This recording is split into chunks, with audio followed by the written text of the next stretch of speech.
हमने तो बस छोटी मोटी चोरी की है, पर राजमहल में घुसना तो हिम्मत का काम है। मानस ने हिम्मत करके उनके पास जाकर कहा, भाई लोग, मैं भी तुम्हारी टोली में शामिल होना चाहता हूँ। एक मोटा आदमी जिसकी आंखें लाल थी बोला, अरे तू कौन है, नया लगता है। मानस ने कहा, हाँ भाई, मैं पड़ोसी गांव से आया हूं, मुझे भी चोरी करनी आती है।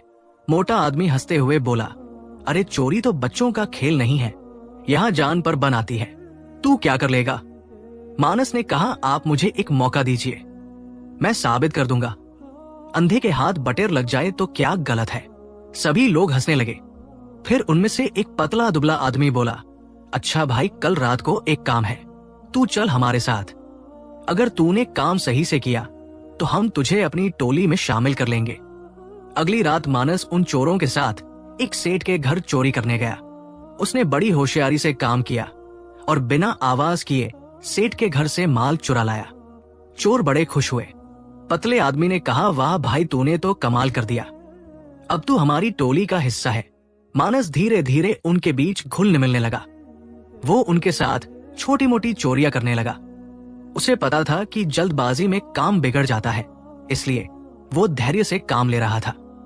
एक दिन उसने पूछ ही लिया, भाई तुम लोगों को पता है कि राजा का हार किसने चुराया है। सब एक दूसरे की तरफ देखने लगे। फिर मोटे आदमी ने कहा, अरे वो तो हमारे सरदार ने चुराया है। मानस ने पूछा, सरदार कौन है। पतला आदमी बोला, अरे तू अभी नया है इसलिए नहीं जानता, हमारा सरदार बड़ा खतरनाक है। वो महीने में एक बार आता है और हम सब जो भी माल चुराते हैं उसका हिस्सा लेकर चला जाता है। मानस की सांस में सांस आई। उसने सोचा कि चलो आधी मंजिल तो पार हो गई, अब बस सरदार से मिलना है। उसने पूछा, भाई सरदार कब आएगा। मोटा आदमी बोला, अगली पूर्णिमा की रात को आएगा, अभी 10 दिन बाकी है। मानस ने मन ही मन भगवान को धन्यवाद दिया। वो रोज रात को इन चोरों के साथ रहने लगा और दिन में अपने पिता के पास चला जाता। उसने अपने पिता को सारी बात बता दी। गंगाधर ने कहा, बेटा बहुत सावधानी से काम लेना, आग के अंधे गांड के पूरे ये लोग हैं, अगर तुम्हारी असलियत पता चल गई तो जान से हाथ धो बैठोगे। 10 दिन बीत गए और पूर्णिमा की रात आ गई। सभी चोर धर्मशाला में जमा हुए। आधी रात को एक आदमी घोड़े पर सवार होकर आया। उसके चेहरे पर काला मुखौटा था और वो काले कपड़े पहने हुए था। सभी चोर उसके सामने सिर झुकाकर खड़े हो गए।